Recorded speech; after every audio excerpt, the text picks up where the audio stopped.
Hey everyone, Jason Fella here, back with another Bryan Adams guitar lesson from Waking Up the Neighbors. This will be All I Want Is You. It's one of his, it's a great song, you know, kind of a rocking ballad, I guess, sort of a half and half ballad. And it's just one of my personal favorites and it doesn't get as much attention, so I thought I would do a lesson on it. This will cover all of the rhythm part, excuse me, all of the rhythm parts, as well as some of the lead parts, except for the main solo and the outro solo. I will maybe do that in another lesson. And I have to apologize for not recording or uploading anything lately, but I've been going through kind of a rough time and it's been really tough to get the energy and the motivation together to play guitar or even, let alone do any recording. So because it would have taken some extra time and energy and frustration to do the video recording of me actually playing this song, I'm just doing it with chord diagrams and tablature. So this should be everything you need. And let's get started. So two quick things about this album that kind of pop into my brain.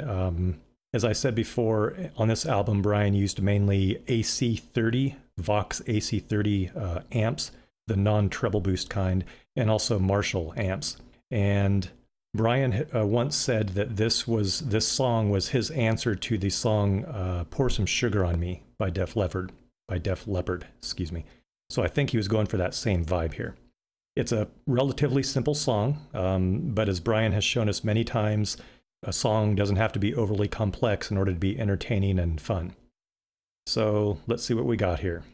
Sorry, I'm just looking through my stuff as I go here. Okay, so the intro is pretty basic. It has two main chords. This is where he yells baby, and he does a D chord, just a regular D chord there, and then what's called a G5. This is a slight variation on the regular G chord where that A string is muted instead of playing it like you normally would.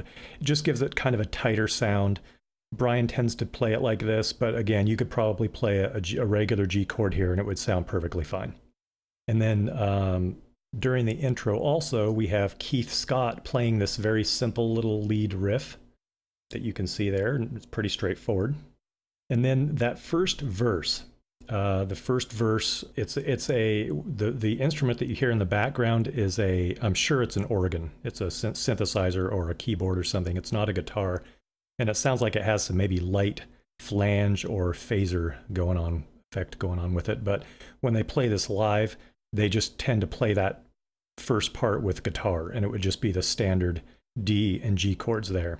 And then during the verse, the other chord that we're going to see, the other new chord, is just a C chord. And you're going to see that during the transitions between the verses and like when the verse goes to the pre-chorus and stuff like that. And then as we get further into that first verse, you hear a second guitar kind of fade in, which I assume is Keith Scott. So he's playing this really simple palm muted sort of a galloping rhythm going between 8th and 16th notes. And I tabbed this, showing it played on the 5th string of that, the A string, but you could just as easily play this on the open D string, which may be what he's doing. I'm not sure. I've seen him play this live, but I haven't seen him play this particular part, so I can't say for sure. But anyway, this is the rhythm, and it kind of fades in until Bryan says, "All I want is you." And then that's when you see that transition C chord going back into the regular D and G sequence.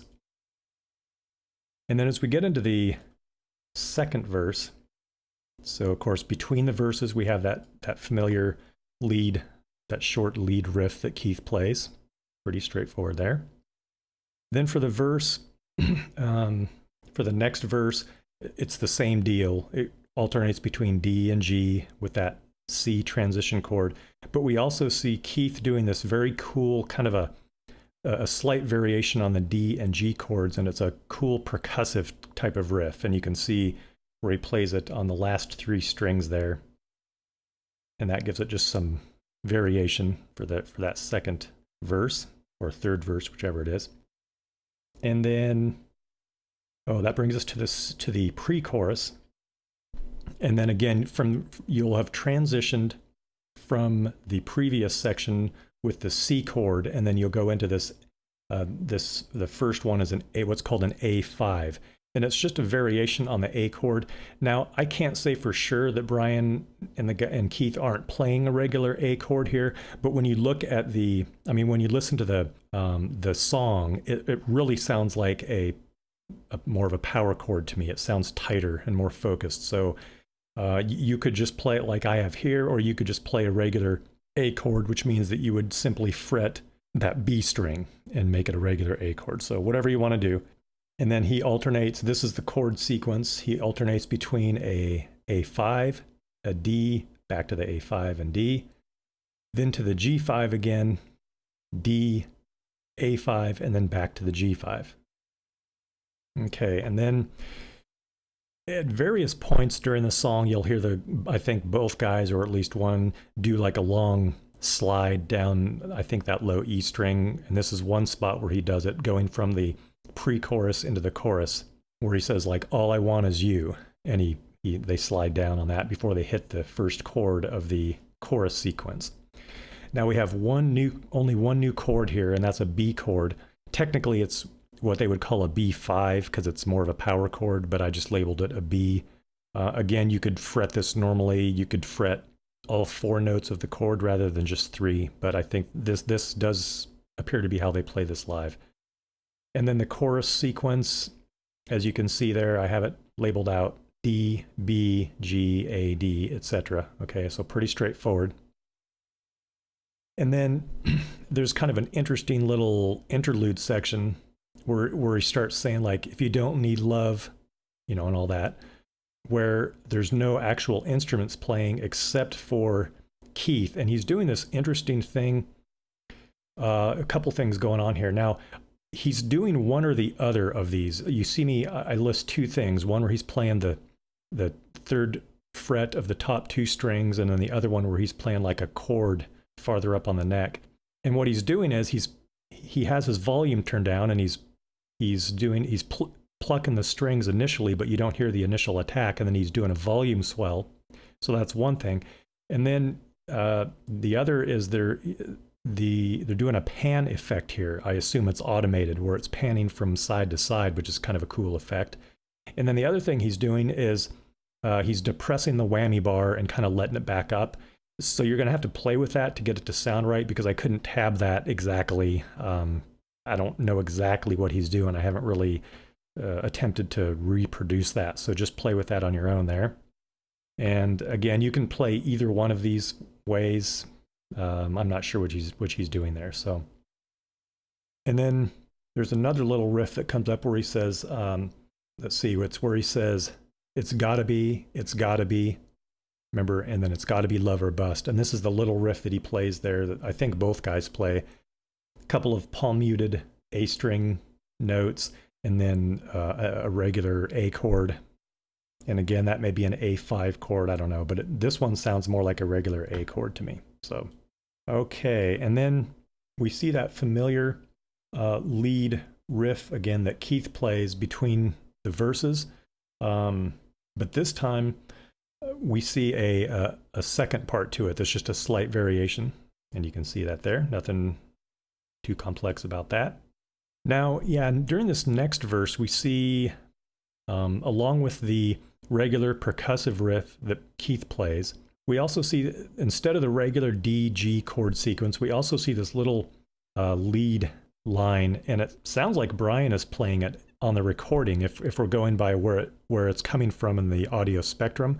But live, I assume Keith would be playing this. But it's a kind of a cool little line there. I'm sorry, I couldn't record this, and I know you don't have maybe a real good view of this, but so I'll read out the notes to you just so you can see which notes. So one by one, the notes you're seeing are 10th fret sliding down to the 5th. Then you see a 4th and a 5th fret, a really quick hammer on there. And then the frets would be 5, 5, 5, 7, 5, 7, 7. And then we get into that other measure where it's all 7s or it's muted strings. So I hope you can see that. And then the very last measure there he slides up into a modified chord, and the numbers there going from top to bottom are 8, 7, and 9th fret. So please message me if you have any questions on that. I'm sorry I couldn't make this bigger. I didn't think about it until later that I could have set this up differently in my tablature program so that it would have been bigger. And I didn't save the file. I'm stupid. So that brings us to basically the little interlude section just before the outro, where all the instruments kind of drop out except for the guitar. Let's see, I'm trying to think of this in my head, where he says, "All I want is you, all right." That part. There is some drums, I guess, there. But anyway, one guitar is playing this drone note, this palm muted D string note, all the way through. And the second guitar part is playing the chords here, the D and the G, but I tabbed it so that it looks like it's all played with one guitar. But in the recording, if you listen to it, it really sounds like one guitar, probably Keith, is playing that palm muted D string all the way through, and then Bryan plays that B and the G string, or B and the G chord, excuse me. Okay, so that brings us all the way through to the outro section. Now we see a key change here, which Bryan does not infrequently in his outros. So the chords change a little bit.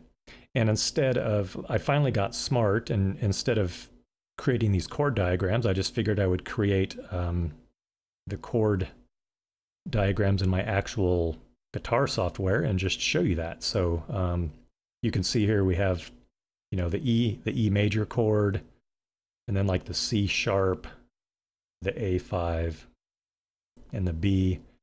And it's just a really catchy outro section. I love the vocals going on there. The rhythm guitar, good lead guitar outro by Keith Scott again. So, but you can see this is pretty straightforward. Nothing too out of the ordinary there. So anyway, that is the All I Want Is You guitar lesson. I hope that you guys can get some use out of this. Please let me know if you have any questions. I will probably do a full guitar playthrough of this at some point if my motivation and energy level stick around, so we'll see. Anyway, thank you very much for watching, and I will talk to you guys soon.